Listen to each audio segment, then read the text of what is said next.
Krishna, Krishna Krishna, Hare Hare, Hare Rama, Hare Rama, Rama Rama, Hare Hare, Hare Krishna, Krishna Krishna, Hare Hare, Hare Rama, Rama Rama, Hare Hare, Hare Krishna, Krishna Krishna, Hare Hare, Hare Rama, Rama Rama, Hare Hare, Hare Krishna, Krishna Krishna, Hare Hare, Hare Rama, Rama Rama, Hare Hare, Hare Krishna, Krishna Krishna, Hare Hare, Hare Rama, Rama Rama, Hare Hare, Hare Krishna, Krishna Krishna, Hare Hare, Hare Rama, Rama Rama, Hare Hare, Hare Krishna, Krishna Krishna, Hare Hare, Hare Rama, Rama Rama, Hare Hare, Hare Krishna, Krishna Krishna, Hare Hare, Hare Rama, Rama Rama, Hare Hare, Hare Krishna, Krishna Krishna, Hare Hare, Hare Rama, Rama Rama, Hare Hare, Hare Krishna,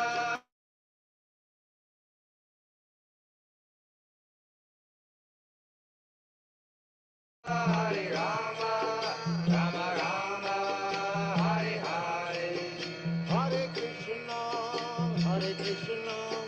Krishna Krishna, Hare Hare, Hare Rama, Rama Rama, Hare Hare, Hare Krishna, Krishna Krishna, Hare Hare, Hare Rama, Rama Rama, Hare Hare, Hare Krishna, Krishna Krishna, Hare Hare, Hare Rama, Rama Rama, Hare Hare, Hare Krishna, Krishna Krishna, Hare Hare, Hare Rama, Rama Rama, Hare Hare, Hare Krishna, Krishna Krishna, Hare Hare, Hare Rama, Rama Rama, Hare Hare, Hare Krishna, Krishna Krishna, Hare Hare, Hare Rama, Rama Rama, Hare Hare, Hare Krishna.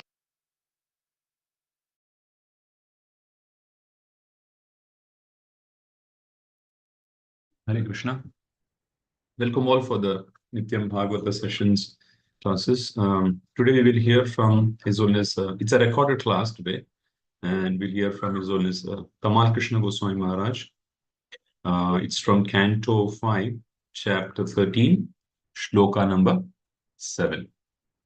I will play the audio, but before that, we will read the shloka because Maharaj has started in translations. So we will read the shlokas, and anybody wants to repeat, you can repeat. I'll just say the shloka one time. So Canto 5, Chapter 13, shloka number 7. Sureritsva kvacha nirvinna cheta shochan vimuhyan upayati kashmalam kvachit gandharva puram pravishtaha pramodate nivritavan muhurtam. Anybody would like to repeat? You can unmute.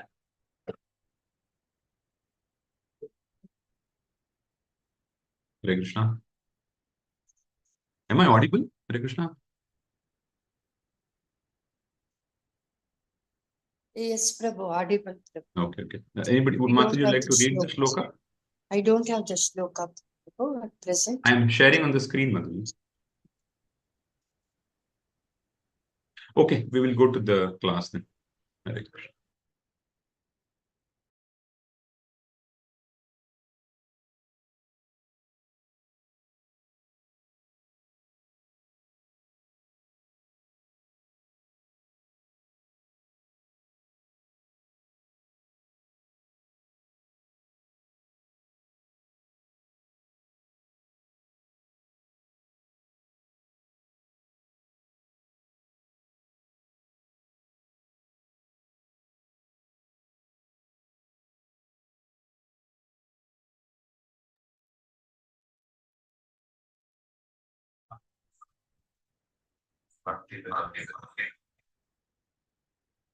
Sometimes being defeated or plundered by a superior, powerful nation, a living entity loses all his possessions. He then becomes very morose and lamenting their loss. Sometimes he imagines great pleasant city, which desires capacity, and Is it not audible?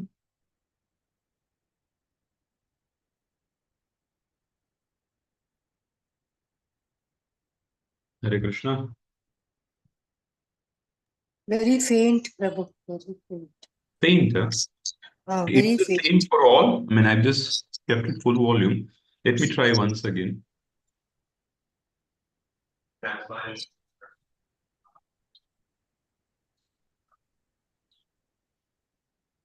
Can others also comment? Powerful nation, living entity. Then becomes very morose and lamenting their loss. Dayana Balde Prabhu, is it audible to you? No, Prabhu, it's not audible.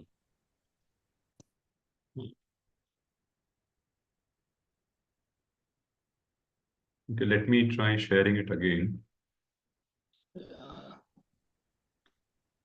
It is not clear, Prabhuji. The audio is not clear.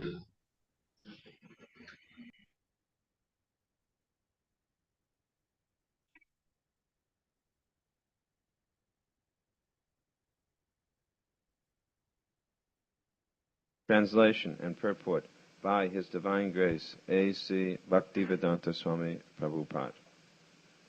Sometimes being defeated or plundered by a superior, powerful agent, a living entity loses all his possessions.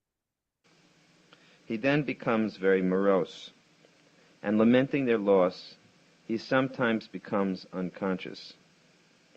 Sometimes he imagines a great palatial city in which he desires to live happily with his family members and riches. He thinks himself fully satisfied, if this is possible, but such Is this better now? Yes, Prabhuji. Okay. so-called happiness continues only for a moment. Purport. The word Gandharva Puram is very significant in this verse. Sometimes in the forest, a very big castle appears, and this is called a castle in the air. Actually, this castle does not exist anywhere but in one's own imagination. This is called Gandharvapura. In the material forest, the conditioned soul sometimes contemplates great castles and skyscrapers, and he wastes his energy for such things, hoping to live in them very peacefully with his family forever. However, the laws of nature do not allow this. When he enters such castles, he temporarily thinks that he is very happy, even though his happiness is impermanent. His happiness may last for a few years, but because the owner of the castle has to leave the castle at the time of death, everything is eventually lost. This is the way of worldly transactions. Such happiness is described by Vidyapati as the happiness one derives from seeing a drop of water in the desert. The desert is heated by scorching sunshine, And if we want to reduce the desert temperature, we need huge amounts of water, millions and millions of gallons. What effect will one drop have? Water certainly has value, but one drop of water cannot reduce the heat of the desert. In this material world, everyone is ambitious, but the heat is very scorching. What will an imaginary castle in the air do to help? Srila Vidyapati has therefore sung Ta talasakati vadibindusam sutamita ramani samaje. The happiness of family life, friends, and society is compared to a drop of water in the scorching desert. The entire material world is busy trying to attain happiness because happiness is the prerogative of the living being. Unfortunately, due to falling in contact with the material world, the living entity simply struggles for existence. Even if one becomes happy for a while, a very powerful enemy may plunder everything. There are many instances in which big businessmen suddenly become paupers in the street. Yet the nature of material existence is such that foolish people are attracted to these transactions, and they forget the real business of self-realization. Om Abhyana Timirandasa Janan Jana Salakaya Chaksulamidatam Jena Tasmai Siga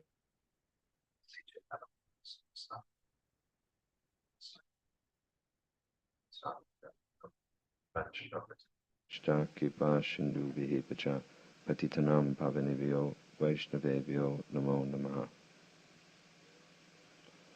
There are Duratmas and there are Mahatmas. Great-minded persons and cripple-minded persons. Mahatma means broad-minded. And a Duratma is a miserly fellow, Kripana, who does not know the real value of human life and wastes it, no better than that, living like that of an animal. The senses are always dictating to us, making their demands. A Mahatma, a sadhu, is one who knows that I must control my senses. Otherwise, my senses will victimize me.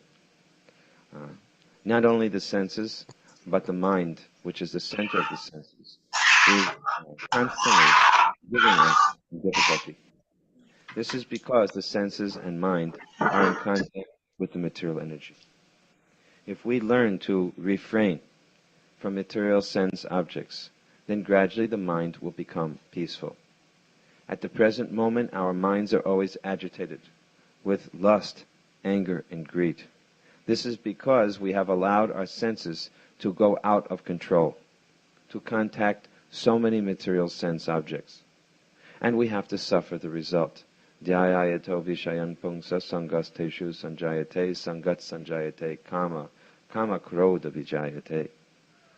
We are full of calm, full of material desires.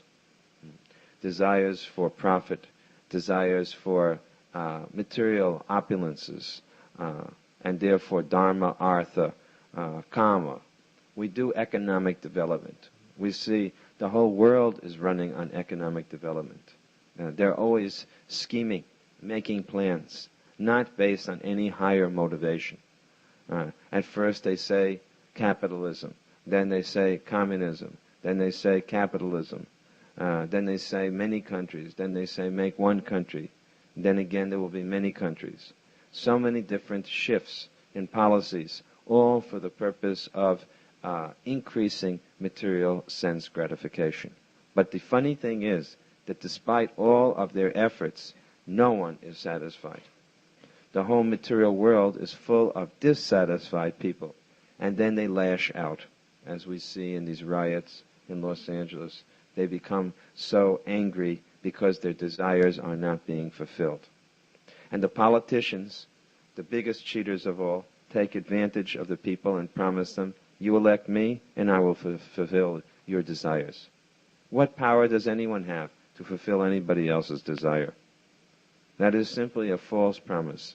Nobody can fulfill their desires, because the nature of sense enjoyment is that it is unlimited in its desire. It is like an unending, ever-increasing fire, material sense gratification. And the more you pour fuel on the fire, the bigger it blazes. So the net result of all of their desire for sense gratification, and their efforts is that they will have greater desires. And a greater vacuum will be created. A greater hunger, a greater thirst will be created. Prabhupada has quoted here Vidyapati. Actually, he wrote me a letter, and he quoted the same point from Vidyapati many years ago. One of the first letters I received from Prabhupada, he quoted this Vidyapati. At that time, I did not know who was Vidyapati. But he's a great poet, Vaishnava poet. So this Vidyapati has sung that the heart is like a desert. Now in a desert, there is all dryness and heat. And yet, when you are moving about in the desert, then you're always hoping for some relief from the heat, for some liquid to quench your thirst. So in the distance you may see a great oasis. This is like the materialists. They are hoping, they are seeing what is Prabhupada called here Gandharva Puram. Gandharva means the Gandharvas are heavenly persons. Pur means a city. So it is a heavenly city. In the forest there is no such thing as a heavenly city. In the forest of material enjoyment, we may dream of a heavenly city. We may dream of an empire. Just like in a desert, a person may see or dream there is a beautiful oasis of water with nice ducks and swans and, chakravaka birds and lotuses and cool water. But when they finally work so hard to get to that point, what do they find? It is just as burning. Just like the materialists. They work so hard to accumulate wealth, then they become rich, and what do they find? More problems, more anxieties. So this is the trick of Maya. And a Duratma, a cripple-minded person, is always under the illusion of the material energy, who is bewildering. Maya Dyakshena Prakrite Suyate Sacharachanam. Hetunanena Konteyat Jagat Viparivartate. They cannot understand that behind this Maya there is a great meaning or purpose. Behind this material illusory energy is a lesson to be learned. But unfortunately, they don't learn this lesson. And we also would not have learned this lesson were it not for the intervention of a very merciful personality. Srila Prabhupada and the previous acharyas and any devotee who is a preacher of Krishna consciousness is so merciful. Because if it is not for the opportunity to meet a devotee, then how will anyone be able to understand what is the purpose of all of this material suffering? And as a result, they will go through life with no value at all. It is one thing to suffer, to make mistakes and learn from them. But then if one only suffers and makes mistakes and learns nothing, then what a great loss. So everyone has got enough experience of material life to know it is miserable. But at least we have the lessons which Srila Prabhupada's books have taught us, that there is a reason why we are being whipped and punished by Maya. It is to make us understand that this material world is not our home, that these castles in the sky are illusions, that all of these dreams which people are chasing after, of material sense gratification and followers and sex enjoyment, this is simply a big illusion.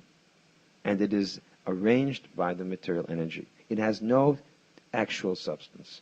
The material energy is dead matter, just like this material body. It is dead matter.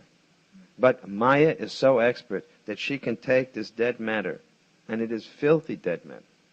Stool, urine, pus, blood, bones.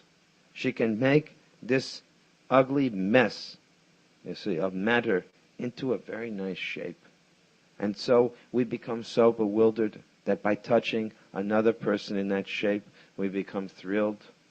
Oh, how wonderful. But actually it is a bag of stool and pus and urine and bones. So just see how the mind has become bewildered. That if you touch stool, you immediately feel contaminated. You want to take a bath. If a person passes stool, he leaves that place. No one lives in a toilet. Everybody just closes the door and gets out as soon as possible. And yet, this body is nothing but a big toilet. Prabhupada said it is simply a urinal. And yet we are thinking it is wonderful. You see, and people walk around, you see them strutting about on the streets. Aren't I a beautiful toilet? They're saying, just see me. I smell sweet with my French perfume. I have my latest cosmetics to decorate my body with. My hair is tinted a very beautiful shade of orange or blue or whatever color that, is in fashion. And they move about, and one person is saying, yes, you are so beautiful, and I'm also very good looking, don't you think? You see? And then we will get married, and we will have, other little children, and they will think that and this goes on like this. And this is all the powerful arrangement of Maya. And amidst all of this illusion, comes the Vaishnava soldiers, the Sankirtan men, just like warriors that come in the midst. You can read the big battle scenes. And the demons are throwing so many mystic, weapons down. You can read how Dhruva Maharaj was fighting, and the demons were creating all of these heavy materialistic weapons, And Dhruva Maharaj was undaunted. He was just fighting. And he was just pushing away all of these mystic weapons and fighting and killing off the enemy.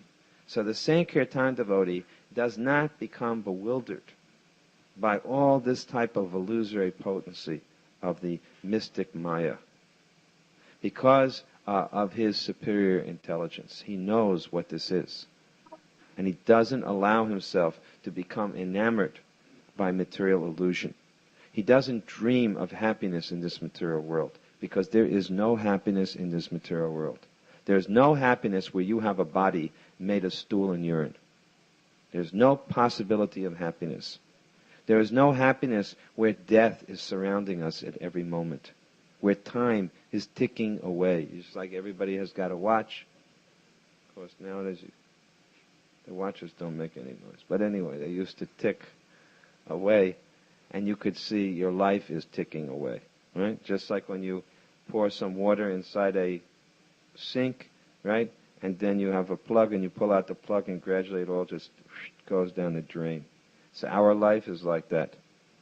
It's just all accumulated, and gradually it's just down the drain, and it's finished. And all that's left is a little spark, the spirit soul, with so many impressions. And whatever those impressions are, you get your new shape, your new body. Otherwise, we're a pure spark, a spirit soul. And whatever impressions that spark may have, that will be the type of shape you get.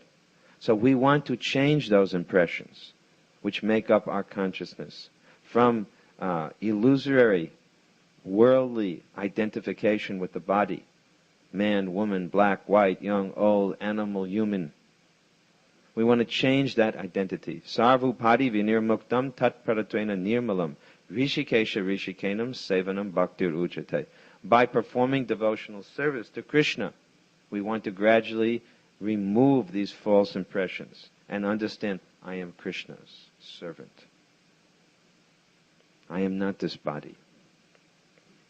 And that impression is natural to the soul. It is the original identity of the soul. At the present moment, we don't know who we are.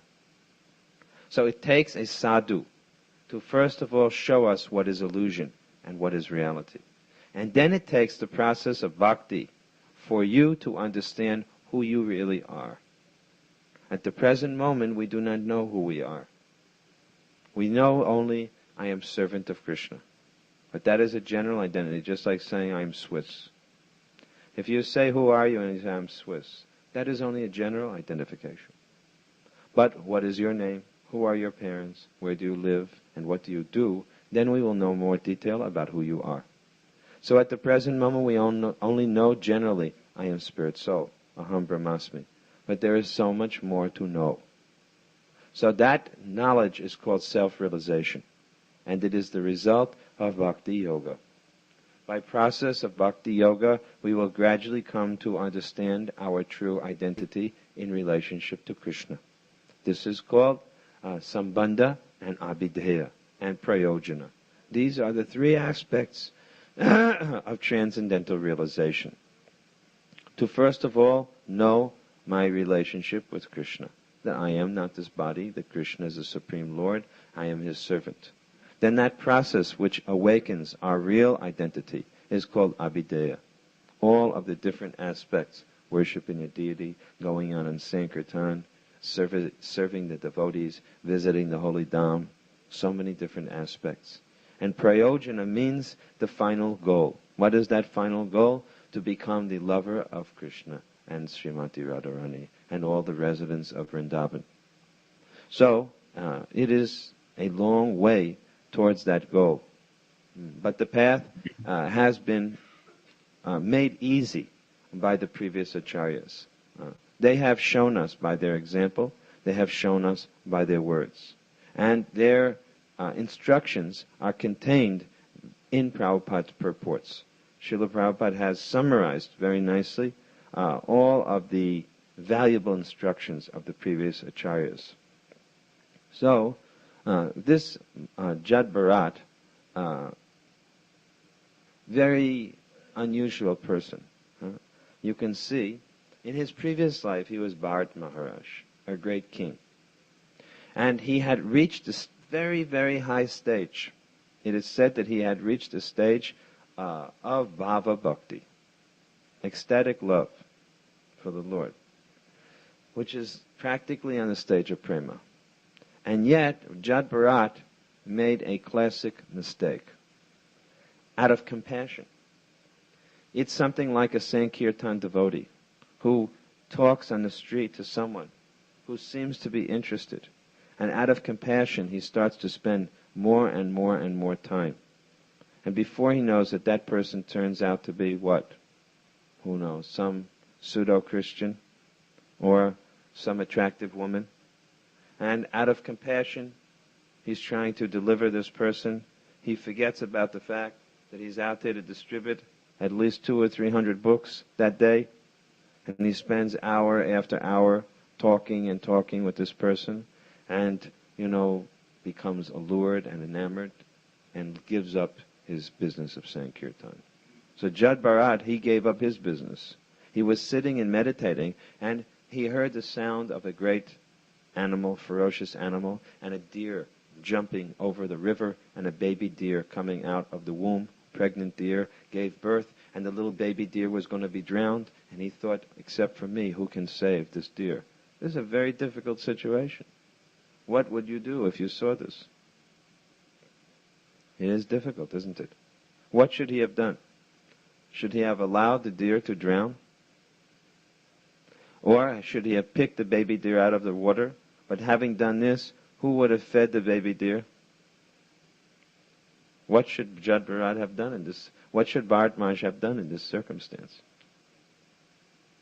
It is not such an easy thing to imagine what he should have done. In any case, we know he should not have done what he did. That much we can say.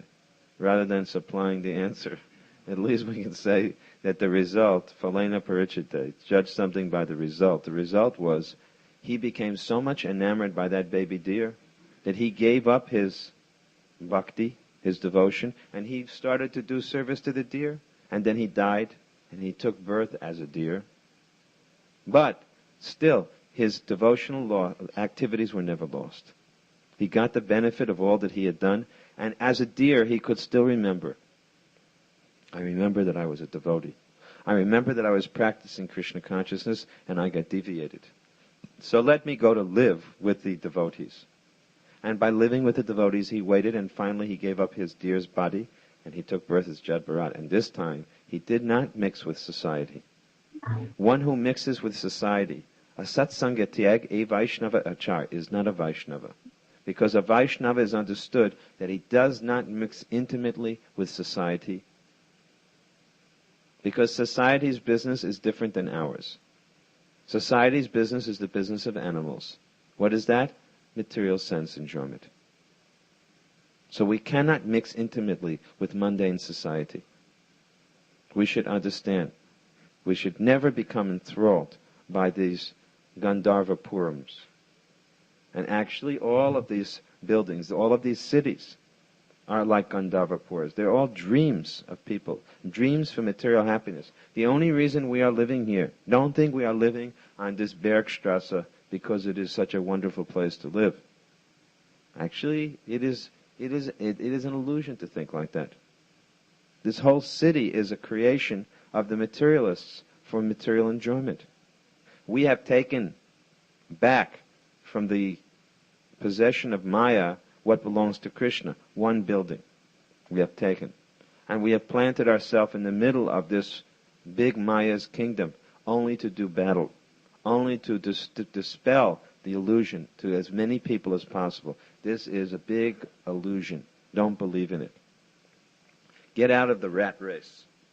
People are simply in a rat race, trying to acquire as much as they can, enjoy while they can. They don't even think that I'm going to have to suffer so much in hell for all of this sinful life.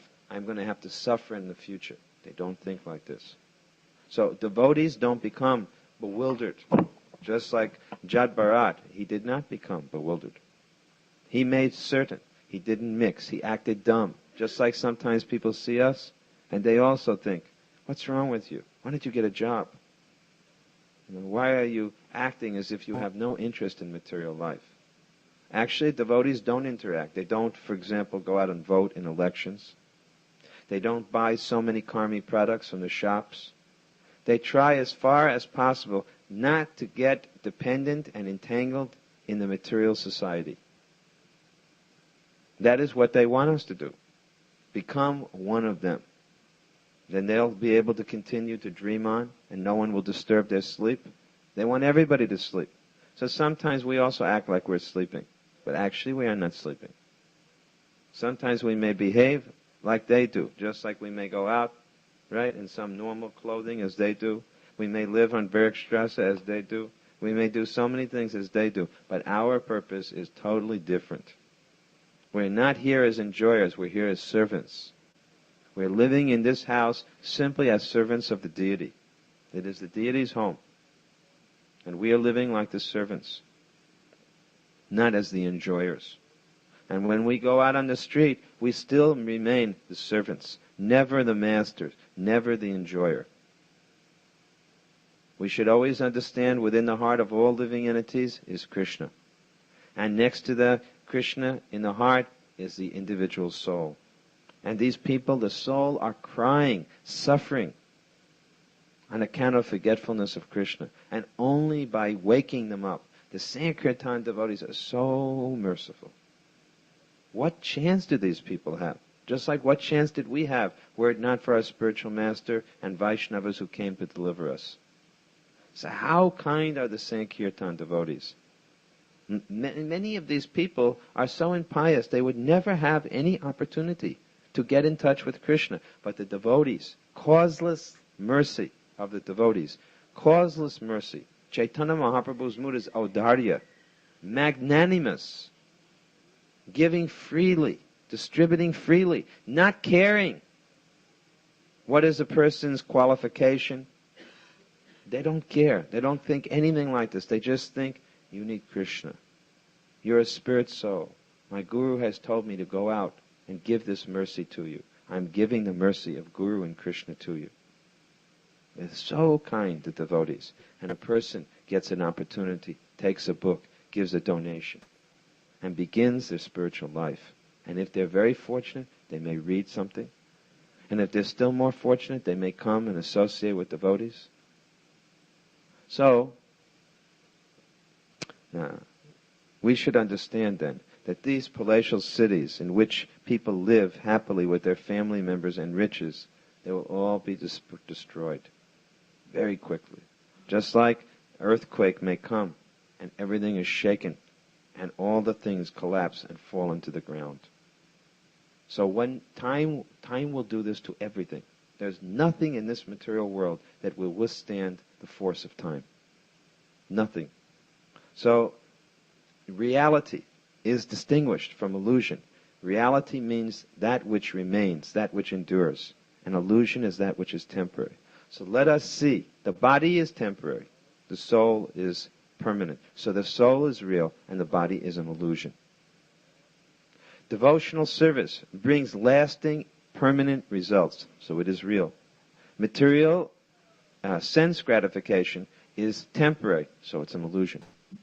So in this way, we should be able to analyze what is real from what is illusory. And we should not live in illusion. Now psychiatry is such a popular thing. But the psychiatrists are the biggest fools of all. They are the number one fools. Because they have no idea at all about what is illusion. They're sitting there and the patient is saying, oh, and I have this problem, and this problem. And they're saying, yes, well, what you need is a better illusion. They don't say it's an illusion, but that's what they're recommending. Their recommendation is a bigger illusion. They don't know anything but illusions. They don't have the slightest idea about what is reality, the spiritual world, the soul within the body. They don't know these things. So even the people who are dealing with subtle science, like psychiatrists, they're as much an illusion as the gross mudhas who pound away on the rocks. In fact, if anything, those persons are more real. They're more realists. Because the more and more you deal with the subtle energy, the more an illusion you become.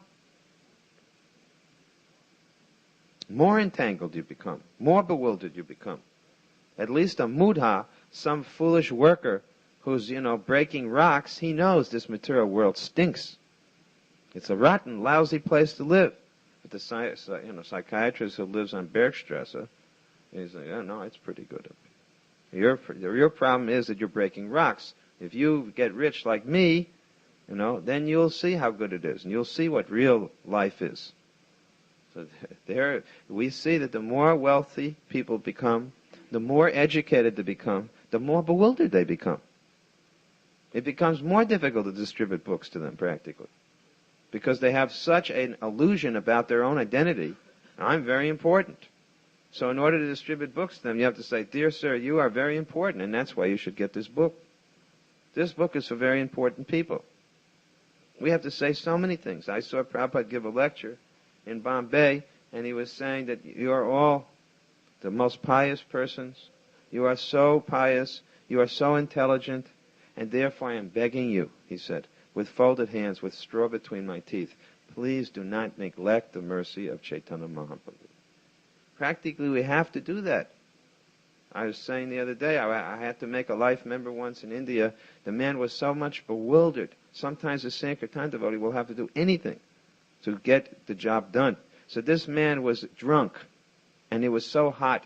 And he told me that he said that it's so hot here, but I have a very good cure for heat. He said, you take this limca. This drink, limca? It's a soda pop drink in India. He said, take limca and pour it on your head. He said, this will cool you off. So, we were trying to, just deal with him because he was drunk. He was a big movie, he had a big movie theater. So he said, I want to become your member, but first of all, you must do this. So then we had to do that. Pouring the limca on our head, and then he signed the check. So the Sankirtan devotees have to do these things, right? Sometimes we have to do so many crazy things. By one means or another, they should take the book. Because we know that when they get the book, they'll get some benefit. When they give the donation, they'll get some relief. So a devotee is very, very one-pointed. And he has no false pride. He is humble and he will do anything to give Krishna consciousness to another person. His only ambition is like that. Somehow I want to see people take to Krishna consciousness. He doesn't have personal desires, personal false ego. Actually, preaching is so good because it does destroy the false ego. You get out there, if you're in the right humble mood, as a servant of your Guru, the servant of the deities, the servant of Chaitanya Mahaprabhu, Krishna will work through you. As long as you're very humble and you're fixed on your business out there, Krishna will do wonderful things with you. But as soon as we think, I'm one of these people out there, if you start to identify with the fallen conditioned souls, then you become conditioned. And then you can't become a good Sankirtan devotee. So, this Sankirtan is a training. It is the training for going back to Godhead. It is the training for learning how to identify purely with the Panchatattva, with Lord Chaitanya and his associates. It is the greatest training of all. You can be in a temple, you can be in India, and you can completely forget Krishna. But when you go out on Sankirtan, if you forget Krishna for a moment, you get burned immediately.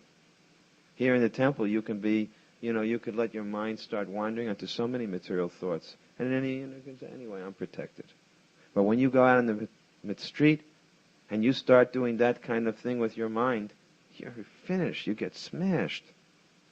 Immediately there's burning reaction. Therefore, it is actually the greatest mercy to do Sankirtan, because it is just like the front line. You go out, on the front line in an army, in a battle, in a big war, and if for one moment you let down your defense, you get shot. You get a bullet in your head. One little mistake, you get a bullet on your head. Isn't it like that? So it is like that. That is the front line going out with books. And therefore we see that the devotees who can do this, they become very serious. Those who are good book distributors are also good devotees, serious devotees. There is a direct parallel between the two. Sankirtan Yagna is the means for preparing our consciousness for going back to Godhead, for making us fixed and one-pointed in our determination. So this is the marathon time. Here it is almost always a marathon. Someone said to me, "Oh, you always come during the marathon." I said, "Well, that's because there is always a marathon here. In this zone, there is only marathons."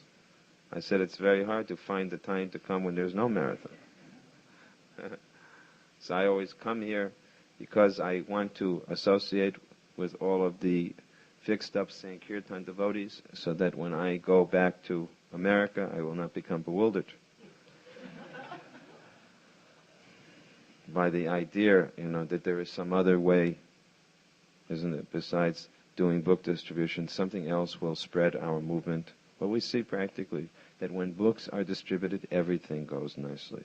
The devotees' consciousness is nice, the temples get developed, people become Krishna conscious. We know this is a fact, and Prabhupada is pleased. So it is so nice that here that consciousness is so strong, and no one has ever lost that fixed determination, pure vision, of which Prabhupada always tried to direct us. We'll stop here. Anyone have any questions or comments? Yes, Krishna.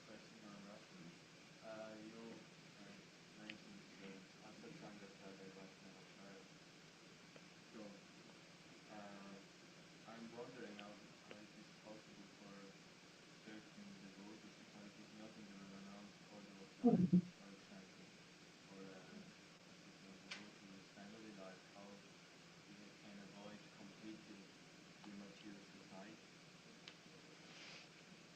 Yes, a grihasta can avoid material society by being a brahmachari grihasta. A grihasta should understand the danger of family life. Prahlad Maharaj calls it andakupam, a deep dark well. There is a well, and in that well there are crocodiles. And above the well some rope is being extended down. But this rope is being eaten by some kind of creatures that are gnawing away like a rat. The rope is being extended down, but the rat is eating the rope. So the householders who are trying to come out are holding onto the rope, but the rat is eating the rope. And above that are bees, very angry wasps, and they are also circling around the hand of the householder who is holding onto the rope. And above that, they're waiting on the top, are tigers. So this is a very dangerous situation. How to come out of this predicament? It is a fact, it is very difficult. But what is very difficult, we see that Raghunath Das Goswami, he said that somehow or other I got out of this situation. That Chaitanya Mahaprabhu pulled me out of this dangerous situation my spiritual master pulled me out of this dangerous situation. And he prays to his guru, to Yadunandanacharya, and to Sanatana Goswami, and Rupa Goswami, and to Chaitanya Mahaprabhu, that they saved me. So by the grace of Guru and grace of Gauranga, in other words, by full absorption in the preaching mission, then a householder can be protected. Prabhupada's strategy was not that one had to remain in any one particular ashram, but that whether one was a brahmachari or grihastha, that they give their entire energy for spreading the mission of Lord Chaitanya. So the real key will be to how much dedicated one is to the spreading of Krishna consciousness. If one is, then there is no fear for the householder. A householder that is absorbed continuously in spreading Krishna consciousness, what danger is there for him? Where will there be danger? He doesn't forget his business at any moment. When he goes home at night, his wife is also fully engaged in Krishna's service, so they're simply discussing the temple affairs and nothing more. When he does anything at all, his maintenance is simple, his children are being trained as devotees. He's absorbed in Sankirtan consciousness. Then there's no danger for that person. But if one simply maintains, if one works all day simply to maintain family life, then there's great danger. And we see that then they get absorbed. Just like Bhaktisiddhanta Saraswati had a disciple who used to give his entire paycheck to his Guru Maharaj. And his wife would come and Bhaktisiddhanta would give her some money to pay for the food. In other words, this person did not keep anything. He gave everything to his Guru. He thought that I'm still a brahmachari. So if a householder remains as loyal and dedicated to his spiritual master as he was when he's a brahmachari, then that person is saved. But if we start to think as a householder, now I have taken household life, I have some independent responsibilities apart from the preaching mission, then as much as you think that way, that much you're entangled. There should not be any change. The only thing is one should think, because I could not fully do without association with the opposite sex, Krishna has allowed me to get married. But other than that, everything else should remain the same. The consciousness should be totally absorbed in serving Guru and Krishna and spreading the Sankirtan movement. Then for such a household, there's no danger. And if you can't, then to whatever extent you cannot, to that extent you become entangled. Still, the power of Krishna consciousness is there, and gradually you'll become disentangled. But it is time-consuming, and there's always danger that one could fall down. The other question, you mentioned about the cycling.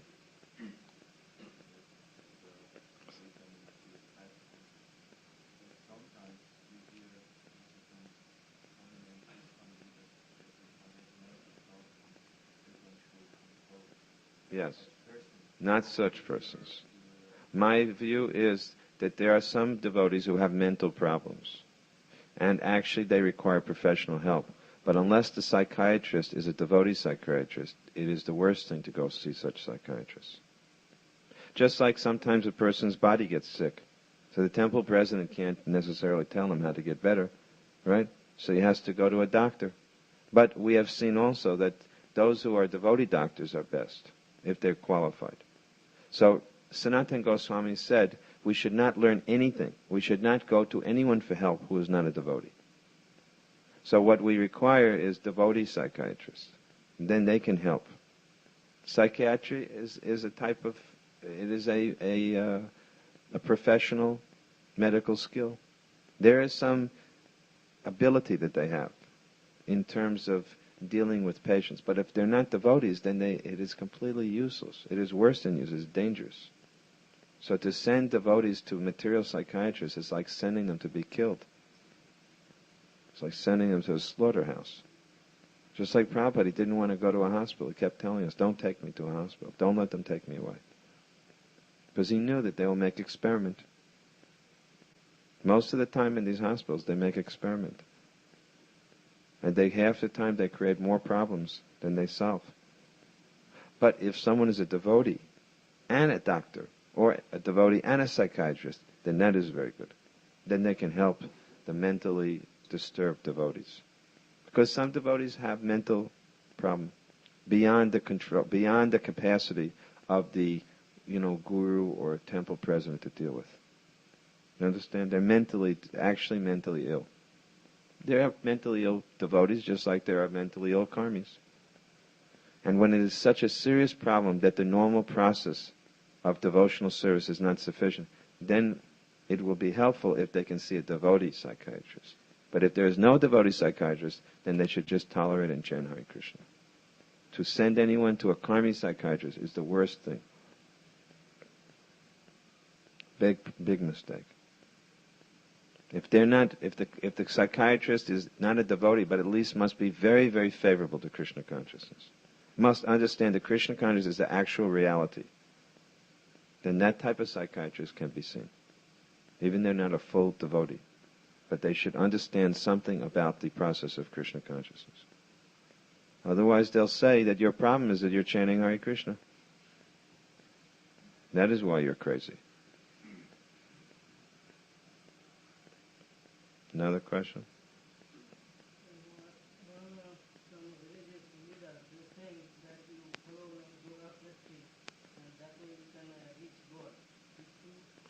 Yes, bhakti yoga. Yes, so they should do those things. They should show us by their example. They should do that. Sit and do yoga all day. And that way they will stay busy while we are distributing our books. We keep them busy in the corner, standing on their head, pressing their nose, and we will do our business.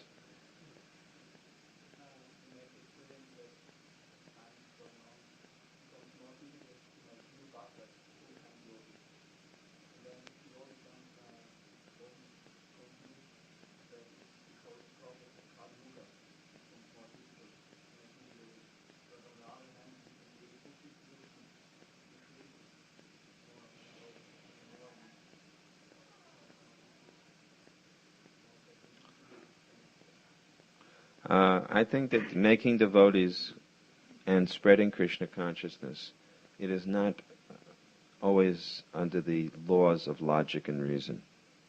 Just like it is not reasonable how a devotee can distribute 700 or 800 books in a day. It defies reason. In other words, something impossible has become possible. So similarly, the opposite may be that something that should be possible, the more books we distribute, the more devotees should be made, doesn't always appear that way. But I have seen one thing, that some places, somewhere they're making a lot of devotees. Somewhere they're distributing a lot of books. Somewhere they're distributing a lot of prasadam. All of these things balance out. When it will again happen that the place where we distributed so many books will produce so many devotees, it is up to Lord Chaitanya. Prabhupada said that the book distribution is like planting so many seeds. So the seeds will sprout one day. Maybe it will take some severe circumstance or situation. Some intensive energy will have to be, coming down on these people, and then they will become devotees. It is hard to say. But we see so many devotees have been made in Russia, in Eastern Europe. So many people joined very quickly. Right? And for years there were not so many joining as there are now. So it goes in shifts like that. So I think it is beyond our logic or reason. It is something to do with the spiritual energy, and it is something inconceivable. And we should not in any way think, therefore, the reason is because we should take up a different method than book distribution. It's because now we have distributed enough books. Now we have to cultivate the people. That we should also do, but don't stop distributing the books. Book distribution in itself will help people to become convinced. That is also one form of cultivation, giving them more books. So it's not that we say, now we have distributed so many books, so we better sit back and do more energy for cultivation. This is a material conception. It won't be. That is not the fact, and we have not seen that to be a fact in countries where they tried this. All that we saw that happen is that the devotees lost their potency. Because the most potent devotees and the most potent temples are where book distribution is very strong. So if you cultivate people and they come into an atmosphere where there is no book distribution, then they don't surrender fully. And they don't dedicate themselves in the same way. So even if you have to do other programs to cultivate, we accept that. But one of the things of cultivation is to bring them to the temple. And if they get brought to the temple when you cultivate them, and all they see is people sitting around, cultivating instead of distributing books, then they'll also start to cultivate. What will happen? They'll never understand how to dedicate themselves fully. It is a mistake to think that we should slacken our efforts in book distribution. No, we can say, yes, you cultivate people is very good. Find out those people who have gotten books, preach to them, cultivate them, but still we should go on distributing more books. Because another thing is that people may not read the books they got. And by getting a new book, now they may be finally ready, and they will read this book. You cannot say how it works. But Prabhupada didn't say, distribute a lot of books and then stop. He didn't say that. And, just like we are distributing books here, and we are building Mayapur. So if we simply cultivate, how will we build Mayapur? And by building Mayapur, that's a powerful cultivation. When we build the big city of Mayapur, the beautiful temple, then the people who got books here that we start to cultivate and we bring them to Mayapur, they'll become very convinced that these things are all connected. I don't think we should make this kind of wrong conception. We should be very, very clear in our minds. The main program should be book distribution, and all the programs will follow from that. Yes, cultivate. Yes, we will build Mayapur. All things will come from that. And the devotees will become purified at heart. There's no doubt that by the process of Sankirtan, the devotee's heart becomes the most fully cleansed. And if we can produce one or two pure devotees from this process of devotees going out on Sankirtan, if we produce some pure devotees, that will do the most to spread Krishna consciousness. We should think of that also, that the process of book distribution cleanses the heart. So when the hearts are cleansed and the devotees are there in this world, then the people who got the books, when they come in association with those pure-hearted devotees, they'll become affected. The only time we should stop distributing is if the body becomes too old to distribute. Then we become preachers. Then we can take up other processes of preaching, cultivating, etc. But until the body becomes too old, then let us go on.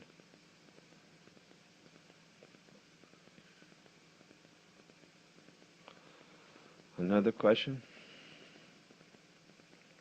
All right. Srila Prabhupada ki, Sankirtan Yagna ki, Transcendental Book Distribution ki, Gaur Premanandi Hari Hari Bo.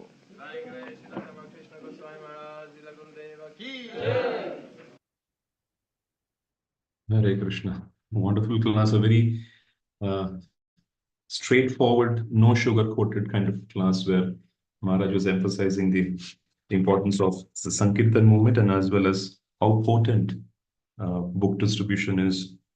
Maybe just quick points that I just wrote down. Maharaj started with saying that there are two people, Mahatma and miserly people, and Duratma, Mahatma and Duratma, a saintly person and a miserly people.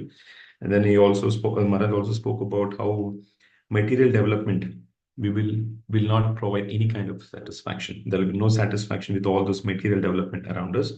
And also nobody can fulfill others' desires. Very important point Maharaj brought was that behind Maya, there is a big purpose. And who conveyed that to us was all the previous acharyas, especially Srila Prabhupada, who kind of gave all the essence of all the acharyas and provided to us, made us helped us understand how Maya works and how we have to deal with it, and how one suffers even after understanding the mistakes, repeats that the same mistakes.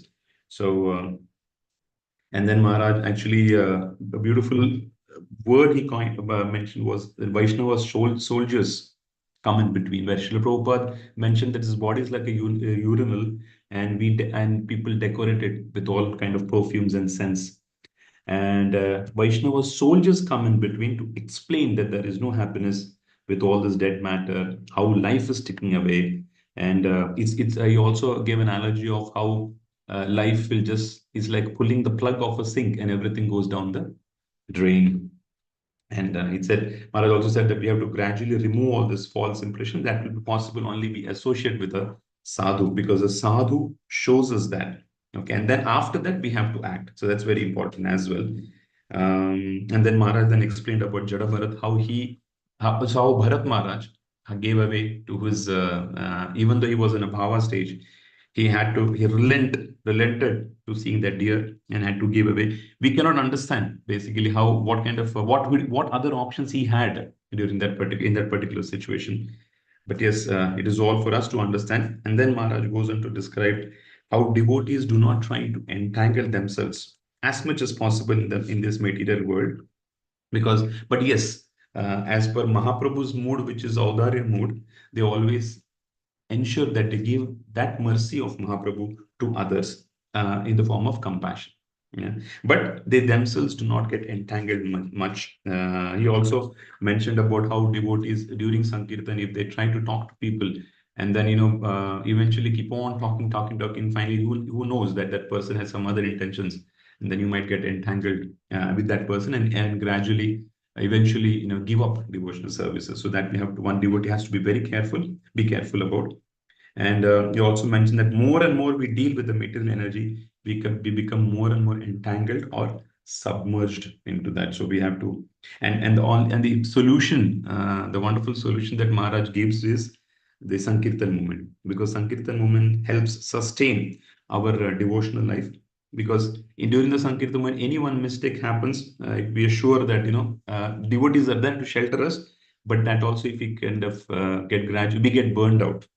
So we have to be very careful, and that also helps us prepare our consciousness, and it also helps us to have one pointed focus, the Sankirtan moment.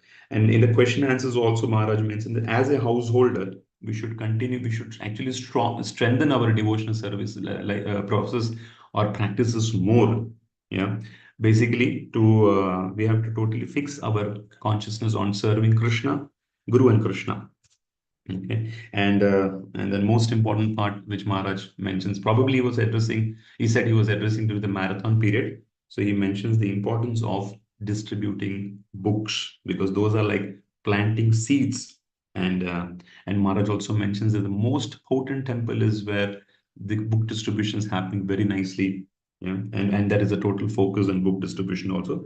So our main program should be book distribution. Rest all thing will definitely follow. So thank you so much. I think it was a wonderful class. Any quick points, anybody? Anybody likes to share?